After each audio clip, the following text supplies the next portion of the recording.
and welcome back to my channel. Different setup, different vibe, you know. Let me know if y'all like it. If you're new here, welcome, and if you're a returning subscriber, what it do? So today, y'all know by the title of this video, this is my second to last one of these kind of videos. So I'm excited, I'm nervous, I got a lot to tell y'all. Y'all asked me a lot of good questions this time, so I'm just ready to spill the tea, spill the beans. I snapped my hair. I'm ready to spill the beans, spill the tea, let y'all know what's going on with me and how this semester was. Let's just get started, I guess. So I have my phone right here with all my notes, everything that I want to say to y'all, and then my questions are on my Instagram as well. So let's start off with the classes that I took this past semester, because we're talking about fall 21.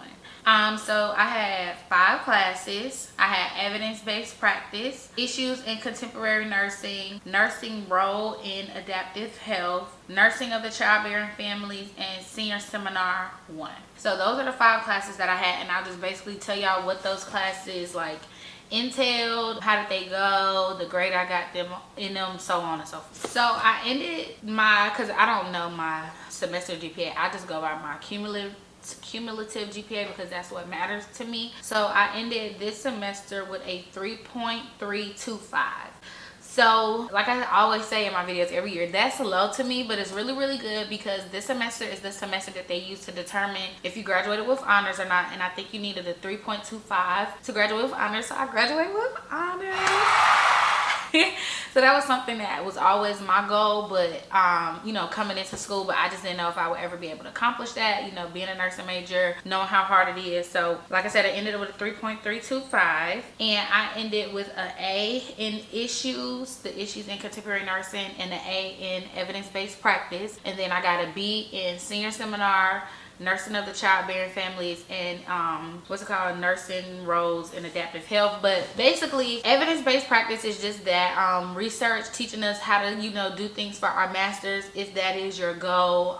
You know, we did a research paper, and it was a group research paper, so that was kind of hard, and I've never done a group research paper. That wasn't my first time doing a research paper though. So, well, it was that kind. Like, we had to do like the kinds that you see people post on like Instagram, like when they do like the board and all that kind of stuff. So that's basically like what we had to do. And like I said, it was a group thing, but it was okay. I ended up with an A out of that class. And then we had issues in contemporary nursing, which is literally like we focused on like, you know, like controversial topics in nursing, like race, you know, sexuality, like what are your thoughts on like DNRs, do not resuscitate, like just all kind of stuff, issues in nursing that you don't really think about that we're, you know, bound to face, sadly. Nursing role in adaptive health, I got a B out of that class, and that's just med-surg 2. Med-surg 2 here for us is critical care, so emergency room, ICU, all of that. And then nursing of childbearing families is L&D, and I have a separate little, you know, topic about that, but I did like labor and delivery, just to say that, because everybody, if y'all know, that was what I wanted to do, or what I thought I wanted to do coming into nursing school. And then we have senior seminar 1, which next semester, this coming semester, I would take senior seminar 2. But senior seminar 1 was a class just full of tests basically, and these tests are supposed to help and prep you for the NCLEX and the exit exam, because we have to take an exit exam. I have to take it this semester to just get the degree. So you have to take the exit exam to get the BSN, and then you have to take the NCLEX to get the RN. Okay, I got a phone call, sorry.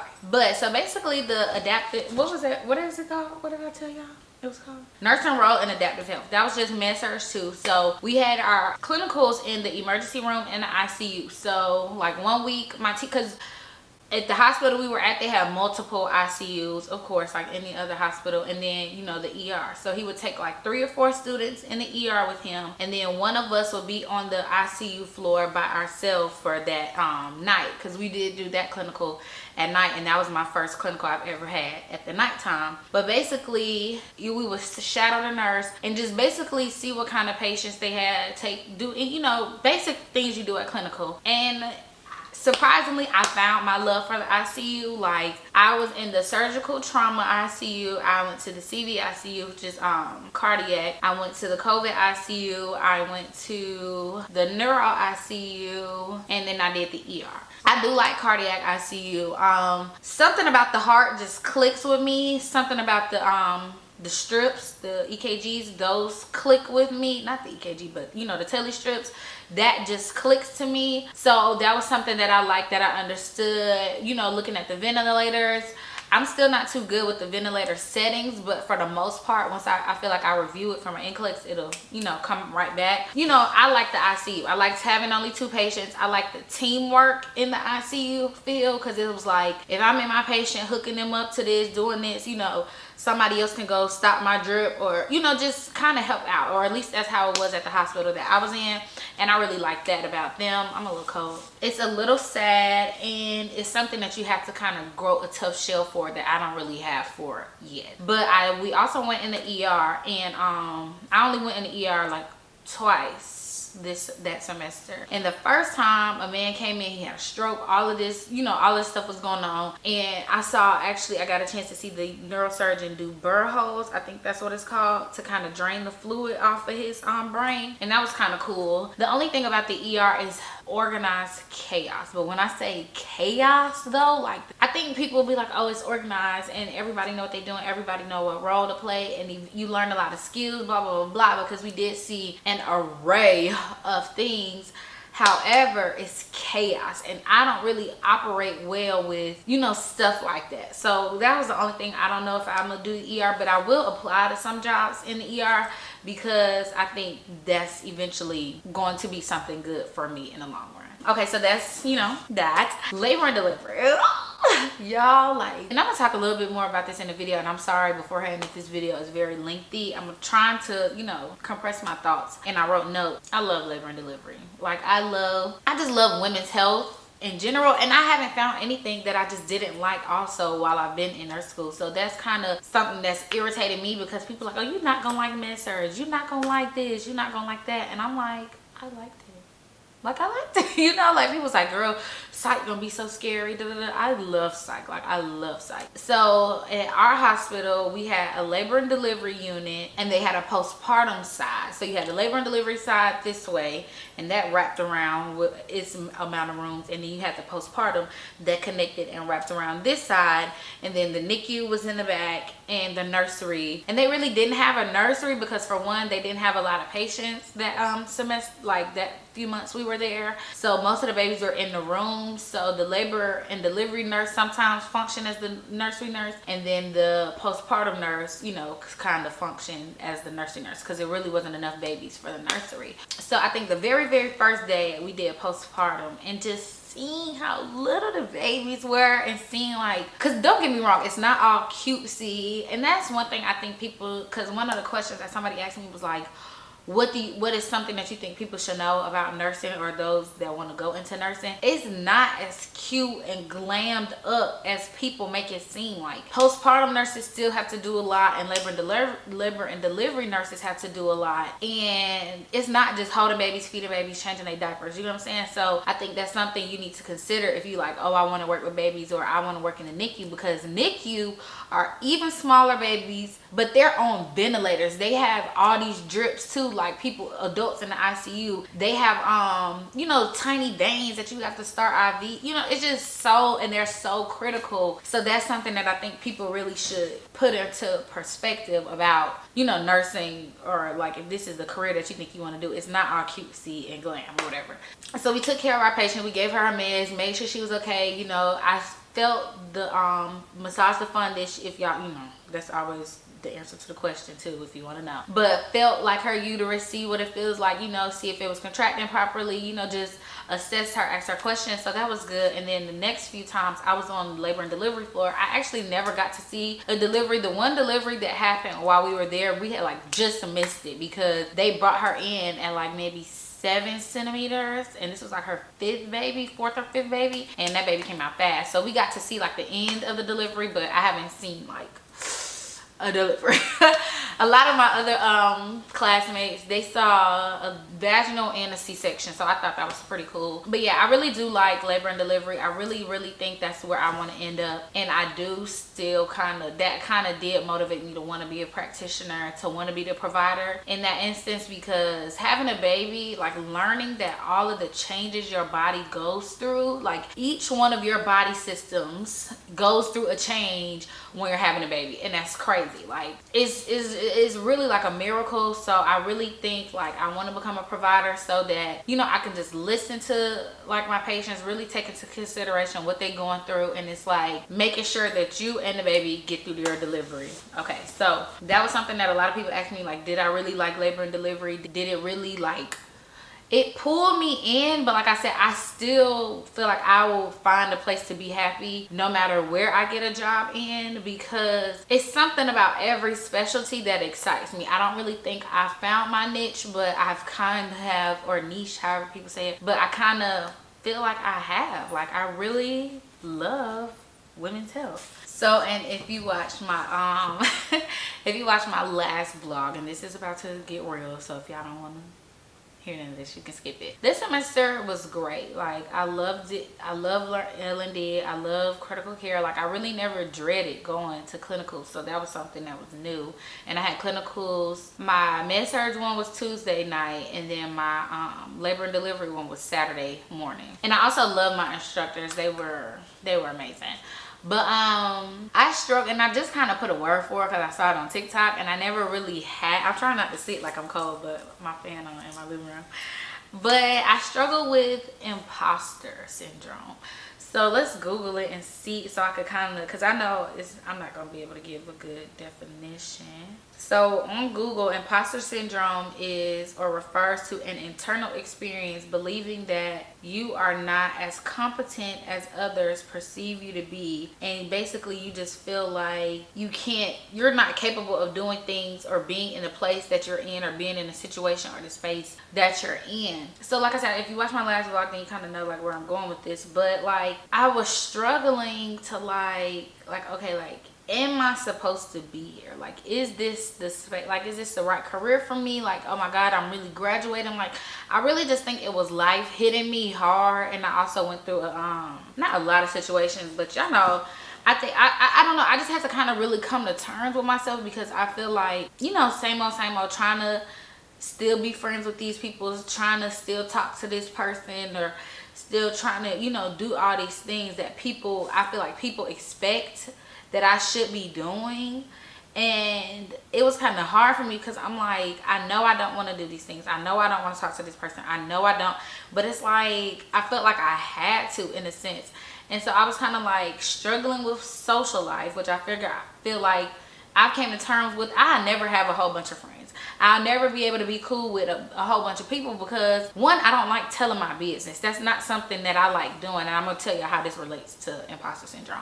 But like, I don't like telling my business. I don't like a whole lot of people knowing my business. I like people to know what I want them to know. And if you perceive me a certain way, or if you don't really know me and don't know my life story, and you perceive me a certain way, that's on you. And that's just how I've just gotten to recently within the past couple weeks. Like, you know what I'm saying?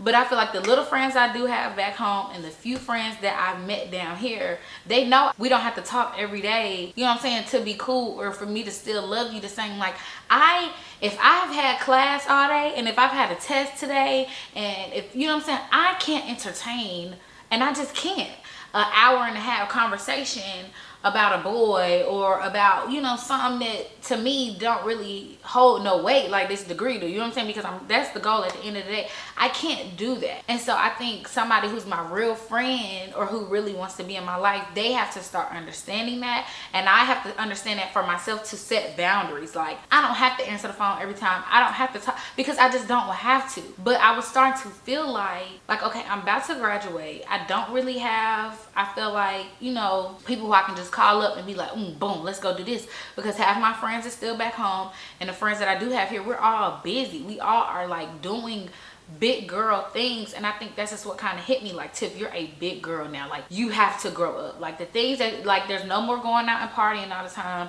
There's no more getting drunk in the middle of the week, because I have to prepare for my exit exam. You know what I'm saying? I have to graduate. I have a goal past Tuskegee University. And I was telling somebody last night, like, I was like, this has been my biggest, like, I'm sorry. This has been my dream for forever. Like, when you're finally like living your dream, like, I have my own apartment, I have my own car, I have my own money, like, I'm good, like, I'm blessed, actually, you know what I'm saying? So like, when you've been living your dream and this has been your, like, I've wanted to be a nurse for so, like, since like ninth grade, 8th, 9th grade. Like, I've always I was like, I want to deliver babies no matter come hell or high water. Like, I knew I wanted to deliver babies. I just didn't know how I was going to do it until I got to the 9th grade, because I, you know, middle school, I wasn't really think about that. But like, once I finally got here, I was like, okay, I got one step. Then I got into nursing school. It's just kind of like, it's gonna sound weird, but like, I'm watching myself live my dream. I'm watching myself being able to have my friends over, being able to host. Like, it was crazy, and it was so overwhelming, because it was like, when you know you capable, but then you actually doing like the stuff that you like, I don't really know how to put it in a word. So I was kind of thinking myself into a dark hole, because I do have a habit of doing that, like thinking myself into bad thoughts. Like, am I smart enough? Like, I'm finna have somebody's life in my hands. Like, it's just so much, and I really don't know how to put it into words. But when I saw imposter syndrome, like, almost like an imposter, like looking at myself like, you can do that, like, you know what I'm saying? Like, and it kind of played a toll on my confidence. The relationships I was in, friendships I was in, I realized that those started to take a toll on my confidence. And so I really had to work to build myself back up to who I used to be. I feel like coming like senior high school, like, even though I wasn't the best person morally, like, I had the big head, you know what I'm saying, but I had the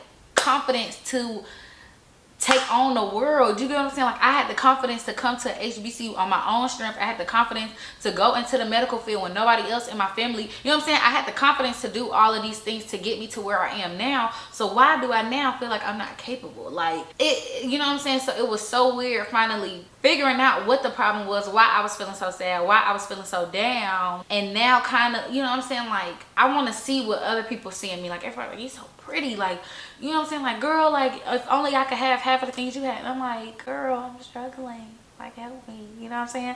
So it's kind of like finally realizing my potential, realizing who I can be, who I'm about to be, the person that, you know what I'm saying, like, God really has his hands on me, his hands in my life, you know what I'm saying? Like, God really want me to be that girl, like, feeling like that feeling, like, God really wants you to be that girl. Like, it's like, I don't know. So I say, like, I know that God wants you to be this nurse, be this great person. I don't know if y'all know, but like, I came to Tuskegee off loans. Like, even though I had a good GPA out of high school, my test scores were okay, it wasn't enough for them to give me a full ride. I think they gave me like $5,000 a year, but y'all know at Tuskegee, that ain't no money. So I don't know if y'all know my dad, and this is me spilling like a big secret with y'all, a big blessing. My daddy retired. He's a retired state trooper because he had kidney failure and kidney cancer. So when I used his and he retired. So when I came to school, my loans were technically in his name, and I felt really bad, but I'm like, if my daddy want me to go out and live my dream, I'm about, you know what I'm saying, I'm gonna do it. The sacrifice parents make for their kids. And in about, I think it was November or early December, he called, he always texted me, he'd be like, you sleep, question mark. And I was like, no, but I'm like, what he want? On the phone, and long story short, the Department of Education, the people that my loans are through, sent him a letter and said, since my daddy is technically, he retired off disability because he had a health issue. So, because he's technically disabled, they are going to forgive all of my student loans. And they forgave them from August of my freshman year. And they literally broke everything down. I'm fighting tears because I am not the crying girl. I'm not trying to be that person. But they forgave my student loans from August of my freshman year. Everything on my summer, like everything. And I'm like, I was about to graduate and have over $150,000 in debt. And I knew, like, being a nurse, there are a lot of programs for loan forgiveness. I knew what I was getting myself into at 18 years old, you know what I'm saying? I knew eventually, I'm like, okay, they're gonna have to get this money back. Like, I've had the time of my life, but the time of my life had a price tag. So I was just kind of like,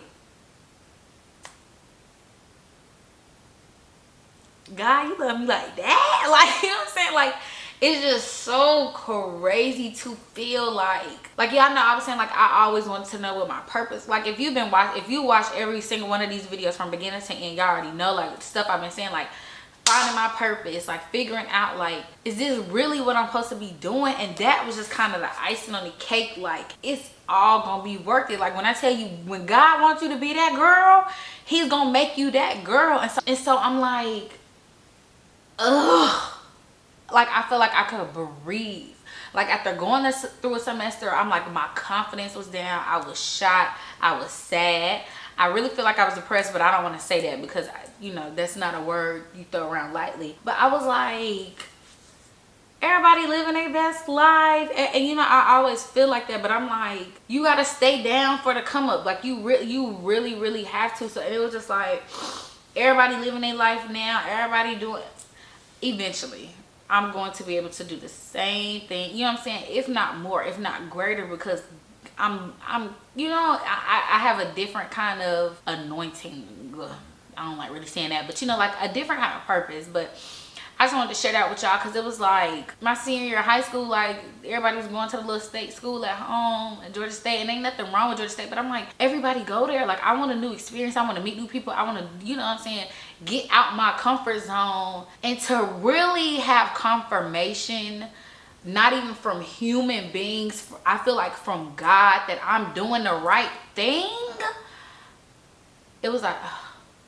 And not to say, you know what I'm saying, he just gonna bless you off just, you know, doing nothing, but like nothing comes easy. And I had to realize I'm gonna have to work this next semester, this coming semester, to pass this exit exam. Like, I'm gonna have to study my butt off, because faith without work ain't nothing, you know what I'm saying? So like, I just want everybody to know, like, if you have dreams, if something at 18 years old, I'm like, Tuskegee is for me. Like, this is where I want to be. Like, if you have my note but if you have dreams and goals, man, chase that shit. Like, do it. Like, you know what I'm saying? If you really feel like this is what you want to do, if you feel like this is your purpose, like, I always knew I wanted to help people. I wanted to have some kind of impact on people's lives, because me helping people, it gives me such a I love that, you know. So like, that's just really my take on that. And it's really like, I feel like I was down and out that whole semester. I had to still have faith, still study, still go to class, still go to clinical, you know what I'm saying, lose some friends along the way, kind of lose myself along the way, to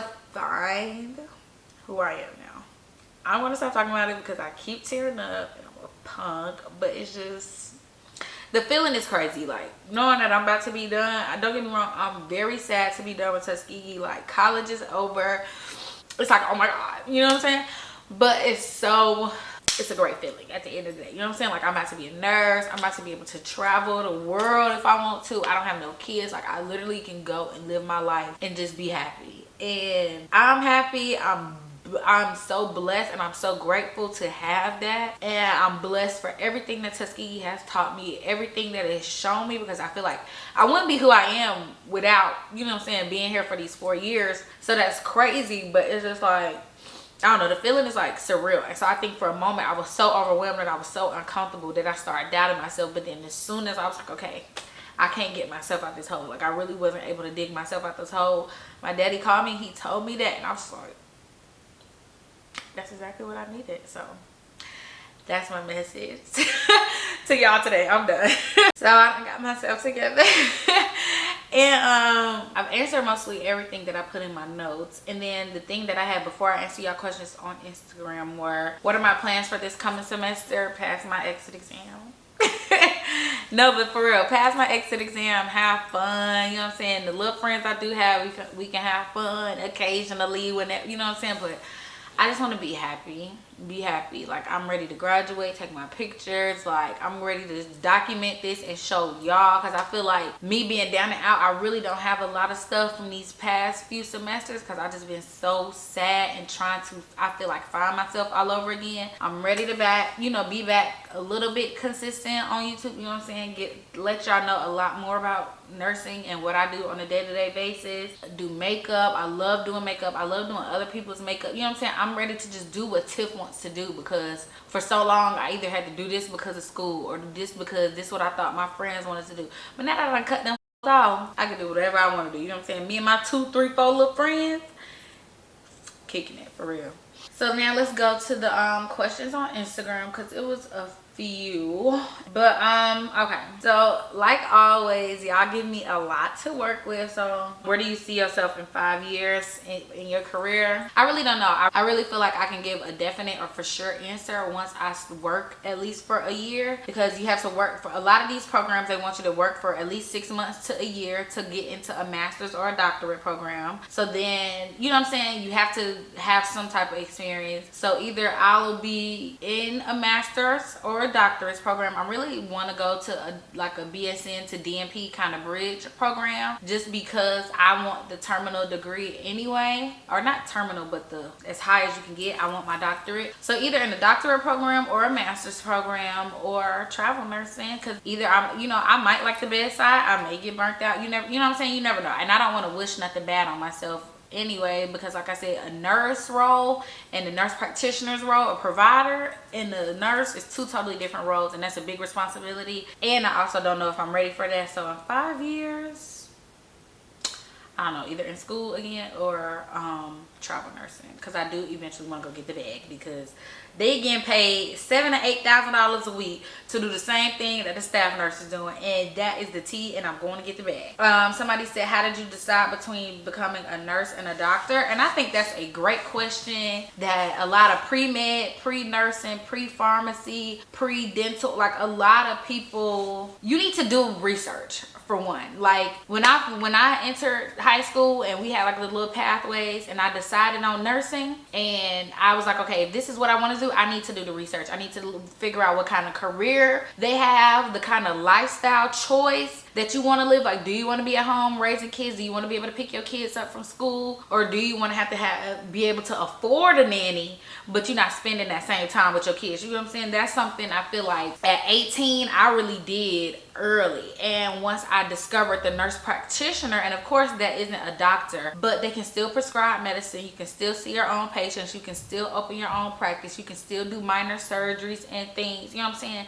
It just depends on the specialty that you go into. But the nurse practitioner and the doctor are very similar, but you just have to do your research and see if that fits for you. The education, like I said, the work hours, the commitments that go into that career, that's what kind of, you know, set the tone for me. I was like, nursing school gives me the option to not even have to go back to school if I don't want to, because if I decide like, okay, mother baby is for me, NICU is for me, LD, ER, ICU, if that's for me, then I can do that for the rest of my life and be good and make good money doing it too. You know what I'm saying? Still taking care of people, still doing what I want to do. Or I can go to school 4 years, go to school possibly another 2 for the master's, go to school another 4 years, then do another resident. Really, it's a big sacrifice for a big payout. I just knew that I already had a little bit of independence in high school, right? And then I knew that in college I was going to gain a lot more independence, because my parents weren't strict. So I really saw and did a lot of stuff in high school. And then now being able to have an entire apartment to myself, I knew that soon after college I wasn't going to want to go back home. I knew medical school depended on me, depending on my parents for much longer. And I knew, I said, you already a little hot. I knew I was not hot in that way, but I knew that I was going to still want my own stuff eventually. And I knew nursing gave me a lot more freedom than being a doctor. And last point with that is nursing, I'm able to switch my specialty, because like I said, I was already a CNA. I was already exposed to the hospital and nursing home setting, and I knew doctor went to school to be that one doctor, but I already knew that nurses can work wherever a job is available, and I get bored quick. So I need things to change. I need new things. So that's why I chose to be a nurse over a doctor. How soon did you start studying for your NCLEX? I feel like you're really preparing for your NCLEX all throughout nursing school, of course. But I really didn't start buckling down and studying and re-going over content till we got out for Thanksgiving break, because it's almost impossible. It really is impossible to go over it while you're still in school. But I knew since we were going to be out for this long time, I needed to take advantage of this time. So I first watched videos on how to prepare for the NCLEX, and then now I am doing content. I'm going over content, because they say you either go over content or go over how to take the questions, and I'll do a whole nother video on that once I pass my NCLEX and know that my study tips were successful. But that's what I'm doing now. I'm reviewing content, like I said, going over things that I knew I didn't understand, or I kind of just had to hurry up and get the grasp of it for a test. But I'm going over content now, like things I didn't understand, mostly pharmacology, because that's what I did last night. Pharmacology and interpreting lab values, because for some reason I cannot remember these lab values, just being honest. And OB, Peds, Psych, everything else I'm good. But like I said, med-surg is a plethora, a big area of content, and so is pharm. So I started studying in November. I got a lot of questions from pre-nursing students about when did you start studying for your T's. So you gotta think, when I applied to nursing school, COVID happened. So I didn't even know that they were going to accept us into the program, because like I was calling up to the school, my friends at the time were calling up to the school like, when is our application due, like, and they were saying they didn't know. And then they said a lot of schools were waiving the T's, and then a lot of schools were not requiring the T's, but we didn't know if Tuskegee was going to require it. So I had started studying when we had got out that summer, and then I kind of stopped, and then I kind of started back again. So it was very inconsistent, and like I said, it wasn't a lot of studying, because once I took the T's for the first time, I was like, oh, this test is not that hard. It's literally like an SAT or ACT, just with a lot more anatomy. You know the reading and writing portion, you know the math. I would say review basic algebra, basic geometry stuff, pre-cal stuff like that, and then really dive deep into the A&P part, because the science is a big section. But I bought this little book on Amazon. If I can find a picture, I'll put the picture of the book that I got right here. But that book kind of goes over everything. And once I got the book, I was like, okay, I'm really, you know what I'm saying? In high school, I studied a lot, and I was that nerd in high school, like 4 point, y'all know. So that part wasn't hard for me. It was just the A&P and the new stuff to add on. But if I put the book right there, then yeah. Somebody said, what was your GPA internal program? A 3.5. And I know another question up here. It said, what was my T score? So I entered nursing school with a 3.5 and an 80 on my T's. Somebody said, have you thought about changing your major? If so, to what? No. Because before I wanted to be a nurse, I wanted to be a teacher. And then, like I said, once I grew up and I started doing my research, and I realized all that teachers do and how long they really had y'all little bad kids in school and what they get paid for, it ain't worth it. I'm sorry. It's just not worth it to me. Your plans after graduation: work, get the bag. No, I'm going to apply to a few jobs, and I don't really want to put that out there yet until, I don't know, I'm bad at jinxing myself. So I'm applying to a few jobs in a few areas, as in a few specialties, and in a couple states. So work, that's just my plans. Somebody said, what made you choose nursing, and what do you like about nursing? Like I said, I feel like nursing really kind of chose me. It kind of just stumbled upon, like, as an option in high school, and then once I did research, I was like, oh, I like that, like, that'd be cool. I really realized I wanted to help take care of people was, I think, like, when my daddy was sick. And I never really have talked to y'all about this before, but when my daddy was sick, like, I used to have to give him a shot every night, and I was like 12 or 13, 11, 12 or 13, one of them. It never grossed me out, it never weirded me out, but I was like, I knew I had to do it to help my daddy. So that was something that I did, like, or that made me realize, like, okay, healthcare could be an option for me. I've always liked helping people. Like, I've always liked taking care of people. You know what I'm saying? I used to watch the little baby shows with my grandma when I was younger, and it never grossed me out. It really intrigues me. And I wanted to know, like, how is a woman able to take care of a baby? How is she able to push out a baby? You know what I'm saying? Like, I just remember I've always had question after question after question. So that's what kind of really intrigued me. When do I graduate? May 7th, 2022. That was a question. Put it in your calendar. Any tips for passing the T's and surviving nursing school? And that's really the next question. Good study tips. And yeah, what tips would you have to people considering nursing? And then there's one more question I answer. Get you a planner. Get a planner, get you a calendar on your wall, and write everything down. Your assignments, your tests. I really just now started planning my days down to when I'm gonna eat and when I'm gonna do this. And I try not to be that person because I used to be so anal and so like that in high school to the point where it stressed me out. But that's just what works for me. I'm a very organized, I need to see everything laid out type of person. So if I'm gonna stay in the bed till 11, then that means I need to get up and get a lot more things done because I done stayed in the bed a lot long. You know what I'm saying? Stay organized, stay on top of it, stay in. I couldn't really stay in my teacher's face, but like since we were on Zoom, I feel like a lot of people, more of my classmates, just being honest, got quiet and got complacent. I make sure I always try to answer questions. I also always try to talk to my teachers because it's kind of hard for them at the end of the semester, you know what I'm saying, if I needed anything for them to give me anything because they didn't know me. And they still probably, some of them don't know us because, you know, some of them don't care. But like you have to make sure your teacher knows. You have to go that much harder on Zoom. And I have done nursing school online. You know what I'm saying? So it's harder, but you have to stay motivated. And I think one thing that a lot of people forget, you get so caught up in what you see on Instagram, the travel nursing pay, the glamorized stuff you see on Instagram. You have to keep your why in front of you at all times, because there's so many times where I was like, fuck this shit, like fuck this.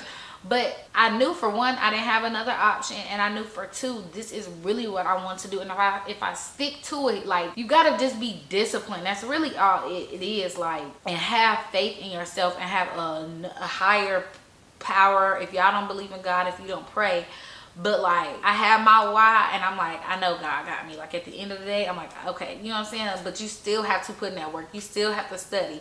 Don't get me wrong, there's times I done studied, there's times I done prayed, times I done did all I can do, and I done still failed the test. You know what I'm saying? Like we had a test during homecoming. I think what I told you, I got like a 40 on the test. You know what I'm saying? But that's okay. You cannot let nursing school gonna teach you how to get up and keep back going. You gonna have to get up, dust yourself off, and like you can be crying on the way to class, but you still gonna have to take that test. You know what I'm saying? You have to find your reason why. You have to be organized, and you have to have faith. Like you know you can do it.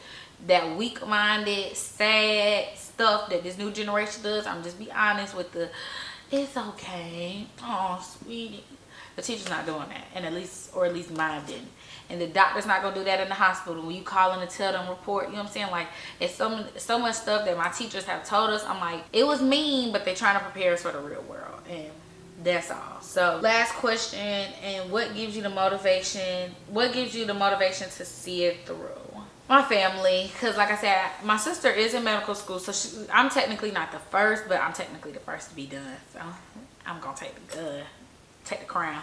But my sister is in medical school. She's in her second year, but I'll be the first out of my siblings to be done with school, you know what I'm saying, make money. So it kind of motivates me to, like, if JJ pop a tire, I could be able to help him, you know what I'm saying? If my sister needed something, she needed to get her groceries, I can help, you know what I'm saying?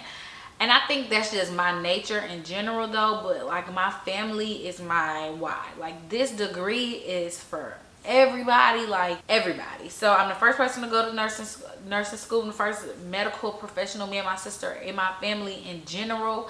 So it's just kind of like I had the balls to go do it. So you know what I'm saying, you gotta go do it. I just want to say I love y'all so much, and I say this so many times because y'all have really been with me from the beginning to the end. Like we were at the beginning once upon a time, and we are approaching the finish line now. So I really thank y'all. I really appreciate y'all, because I knew, like, anytime I was down and out this semester, I used to go and I used to read my comments, and I'm like, damn, like these people that are counting on me, these people are waiting to see me succeed, and that's all that matters.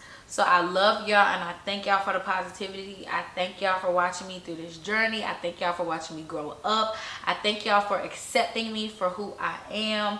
I thank y'all for everything, because at the end of the day, this is a positive space in my life, and it's something that I enjoy and I love doing wholeheartedly. It gets on my nerves sometimes, but I love it, and I really love y'all more than y'all ever could know, because when a lot of like people say that, like to their subscribers or in videos or whatever, I see like that's corny, like boo, tomato.